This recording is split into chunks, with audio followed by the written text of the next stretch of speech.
Halo teman-teman semua, perkenalkan, nama saya Salhi Windy Iren Alaria, NIM 1950526, mahasiswa pendidikan fisika semester 4.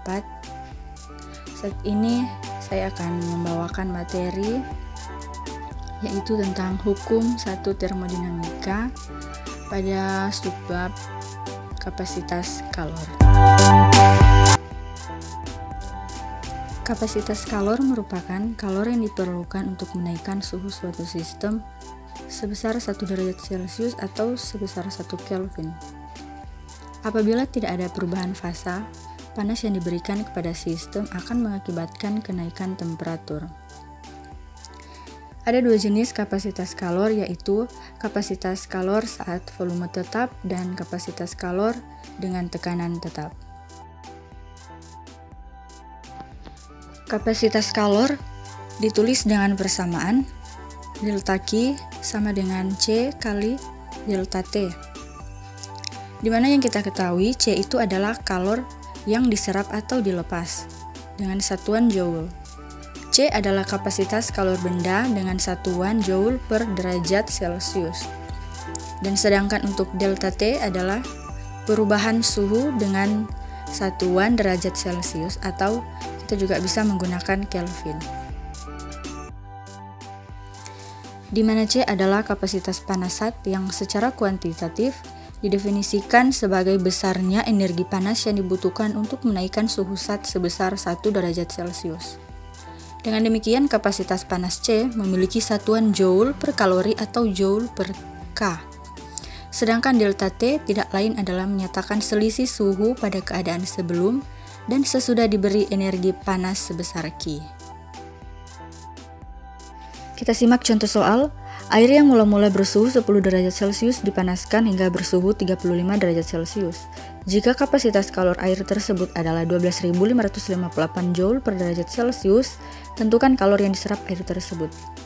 Pertama kita buat diketahui perubahan suhunya adalah 35 menjadi 10 dan kita dapatkan 25 derajat Celcius. Diketahui yang kedua, kapasitas kalor atau C sebesar 12.558 Joule per derajat Celcius. Ditanyakan adalah jumlah kalor yang diserap, yaitu Q. Di sini kita akan mendapatkan Q sama dengan C kali delta T, yaitu 12.558 Joule per derajat Celcius dikali 25 derajat Celcius, kita akan mendapatkan Q sebesar 313.950 Joule. Kapasitas kalor pada volume tetap. Kapasitas kalor pada volume tetap artinya kalor yang diperlukan untuk menaikkan suhu suatu zat, suatu Kelvin pada volume tetap, artinya kalor yang diberikan dijaga agar selalu konstan.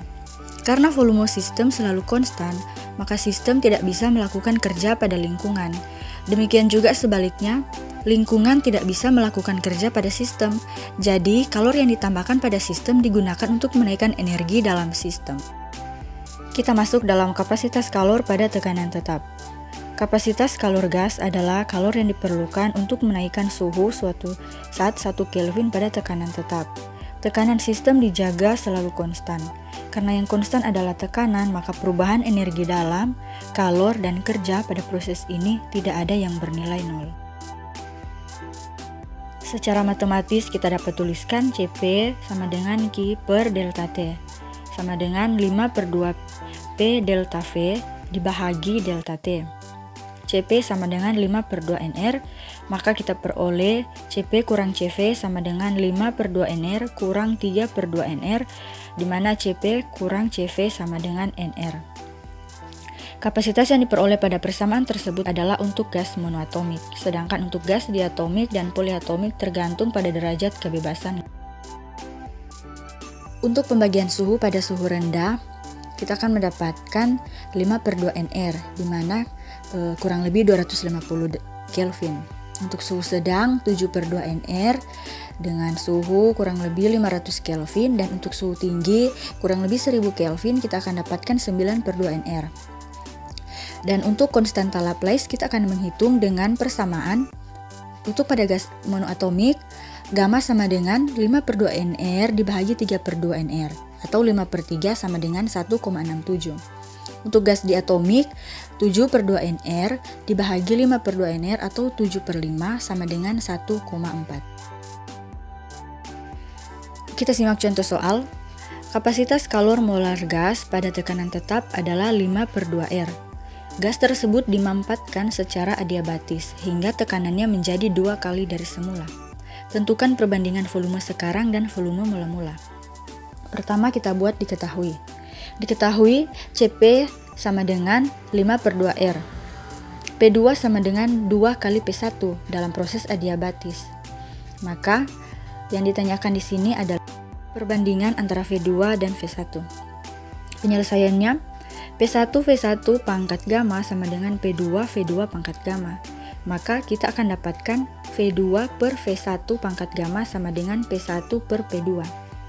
Di mana V1 per V2 sama dengan 1/2 pangkat 5/3. Kita akan dapatkan hasil akhirnya sama dengan 0,659. Nah teman-teman, itulah penjelasan pada materi kapasitas kalor yang boleh saya bagikan dalam video kali ini. Apabila ada yang kurang, mohon dimaafkan dan sampai berjumpa di video-video selanjutnya.